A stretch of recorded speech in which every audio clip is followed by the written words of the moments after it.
they didn't see themselves the way God seen them because they had disobeyed. UR Chicago prepares adults for living wage jobs through a 9-week class. The class is built on the premise that the gospel is primarily a story about God's work of reconciliation in 4 key relationships that are often broken in all of our lives.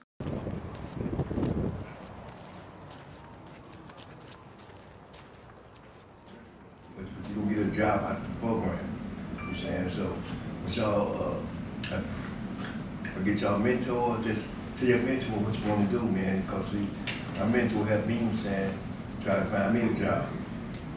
But then this job came up, and I took it. You know what I'm saying? You know, man, it paid me good. It paid me good. One night he didn't wake up. He smoked a cigarette and he kind of like went out. So after that, I think he was a different man. He just used to sit and stare and think. And I think he was thinking of a master plan, because he'll just sit there, man, like, phone, what you thinking about? What you talking? What's wrong with you? You know. So after a while, he just got up and he started on his journey. And that's what you got to do. You got to take off. When you get ready to take off, you got to take off.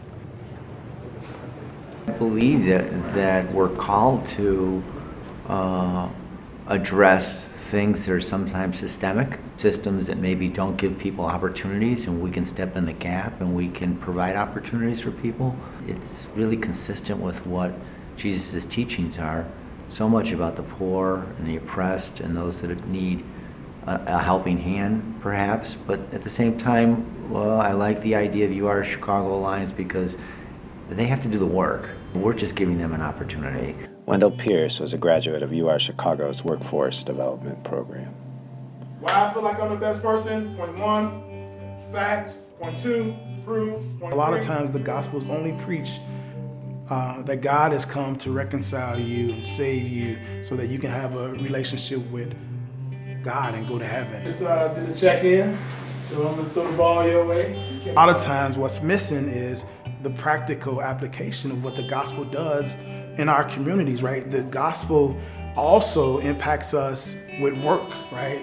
That relationship with work, that we realize that we're created in the image of a holy God and we have gifts that he's imparted in us. You would know her better than anybody else in it, right? So I got hard worker, dependable. What would one other thing be? We don't understand that God also has reconciled us through Jesus in our work, the way we can provide for our family, the way we can give back to our community and our world through work. So Wendell comes into our office, he's got jacket and a tie on and everything, and he starts he's interviewed, and we end up hiring him. He was so pumped up on the phone, he's like, what? We were able to get him into the union. And he actually wanted me to call and get a verbal confirmation that he was actually gonna be making $40+ an hour. He was every day showing up to the job on time. And when it was confirmed, like his mouth was just wide open, right? He just did not believe that was the amount he was gonna be making and taking this amount of money home. And I told him when he was working, he was like, boy, you ain't young no more. You can't be working overtime like that, 6 days a week. He was like, Peter Lehman, I know what I'm doing. I'm trying to make sure y'all all right. And I felt bad because he did make sure we was all right, me and my brothers. If you don't change the guy's mindset, then you just setting him up to just go to a job and not be successful. So you really saw him change once he was in class at UR Chicago? Yeah, I mean, he changed tremendously. He did a backwards flip. If y'all knew what I'm talking about, he did a backwards flip, so I like what he became before he passed away. It's hard work, but it paid me good, though. And so just stay focused, man, and take your time, man, you know, because it's an old saying, a good thing comes to those who wait with patience. It's another old saying, idle time, man, idle mind. You know what I'm saying? So, man, just be patient, man. You know, good thing will come to you, man. That's all I have to say. He was digging a little bit of a trench, and he's like, look, I'm working hard, I'm doing this. Do you see what I'm doing? And I just started cracking up. I'm like, yes, Wendell, I know. So. He helped everybody. So I know some people wish he still was here just for that help. Need one.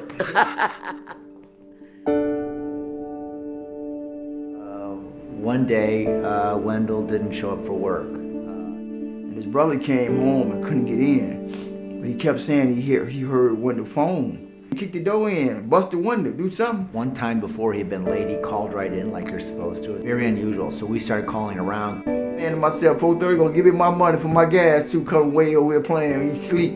Give me a call back ASAP, right? And it's Daryl, Blue. I might get out one down. 4. I'm hitting him. When I hit his chest, it's kind of like didn't feel right. He picks up the phone and he's like, man, we just found Wendell in his home. And my heart drops when I heard that, because I got many calls like that, and it just took me to a place of brokenness. And so silence on the phone, and I'm trying to put it all together. Don't nobody know when their day gonna come, how it's gonna come, or where you gonna be at, right? I had to pray and ask God, like, what's going on with this? And I'm hurt, but I know God has a purpose in all of this. And by me seeing him doing it, I'm like, okay, I can do this too. As we do more and more cohorts, we're starting to see the ripple effect of Wendell's life.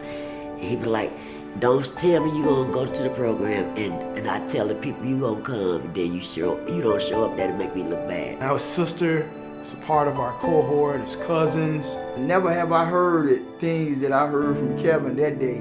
Like a lot of his family, his friends, they all joined UR Chicago because of what God was doing in his life. And I ain't never looked back. I think it's to change me. Before Wendell's death, Focus reached out to UR Chicago Alliance to interview additional graduates. Well, you know, me and Wendell, we go way back. When we first started back kicking it or whatnot, he actually wasn't in URC. And I left and I came back, and that's when he had graduated from the class and went on to become a member of the union and a part of Focus family. Focus decided to hire Lavelle Ivy, who Wendell had recruited to UR Chicago. And he was right there for me once I got the call, the emails about what was going on up until that day. So, you know.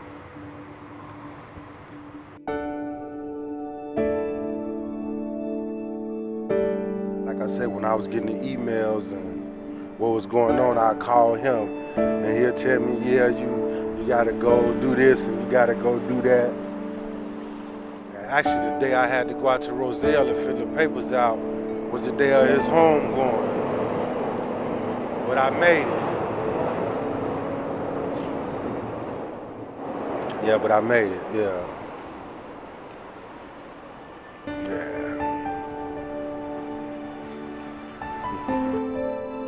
Since its inception 3 years ago, UR Chicago has graduated 56 leaders, 36 of which are making more than a minimum wage.